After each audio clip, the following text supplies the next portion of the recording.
from Stephen Chow. Well, thank you. In keeping with our theme of looking back from 2065, one of our first realizations was that the exhortation that much of the effort we need to put into reducing the rates and impacts of environmental change should come from the humanities and social sciences wasn't given sufficient attention to. We knew enough about the natural sciences to understand the change that was coming, but yet we didn't know enough about how we should address it, and so we sit with elevated rates of change. There were three key items that we really didn't get on top of in the intervening period. The first was that our resource use intensity was going up and we weren't addressing that quickly enough. We were interested in consuming yet more protein derived from meat or fish products. We were also interested in having additional electronic devices. So much as our battery technology improved, we still had a much greater energy use intensity. We coupled that with rising populations and, of course, the natural need to ensure that everyone lived a life that was well within their means and the means they could access. The second point was we didn't listen to the statement that said there's something called the extinction of experience. Early in the 2000s, a natural scientist said, we're losing our connection to the natural world. There are many people that have no concept of what wilderness or natural areas means, and that might have an enormous impact on how we formulate our conservation policies and environmental use policies into the future. We paid little attention to that extinction of experience, and we've seen it play out.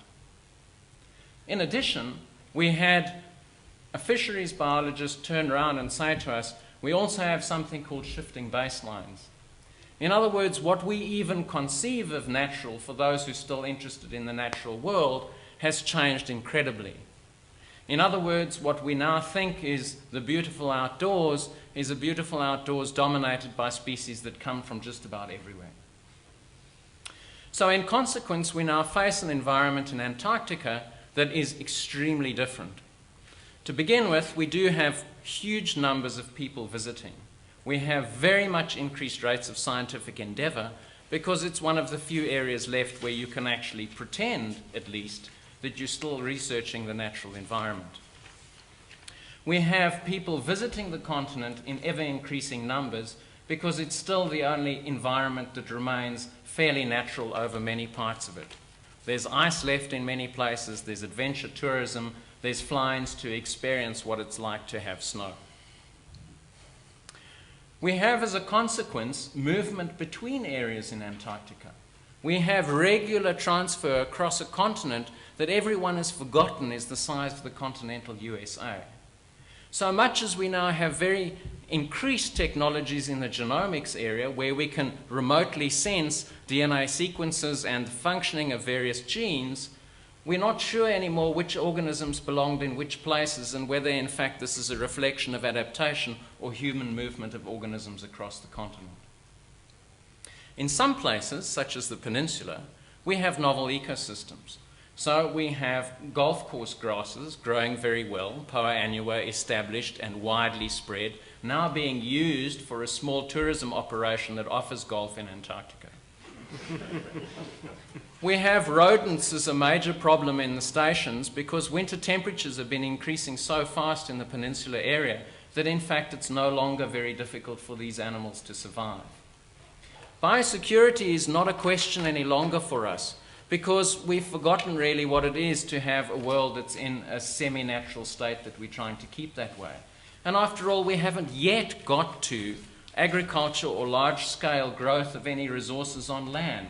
And so if the environment is changing, it actually seems just to be changing for the better because after all, everywhere else is the same. In consequence, some of our earlier failures have been used as a tool to change the arrangements under which we govern Antarctica. So we look back with envy at the Antarctic Treaty System and its Committee for Environmental Protection. And we're in a position where, as we led up to 2048 and the ability to decide whether we wish to keep the environmental protocol, we saw increasing emphasis on a different set of arrangements. a set of arrangements that would be more convenient to a world where we needed further resources and where we were less concerned about the natural world and conserving it. And so in consequence, we now sit with a situation where our science is still well funded, but in essence we're trying to understand novel ecosystems and working out our ecological theories using these new systems. We're also in a position where much of our science is directed towards how we're going to cope with increasing energy intensity and how we use Antarctica to do so. So ecologists are being called on for environmental impact assessments of a very different kind in the Antarctic. Looking back, we think that had we, at our first set of decisions about what we should do, our first Martha Muse colloquium and our first horizon scan, we think we should have identified this as a major area of investigation. How do we encourage the rest of the world outside of Antarctica to change its behavior to reduce the rates and impacts of environmental change drivers? Thank you.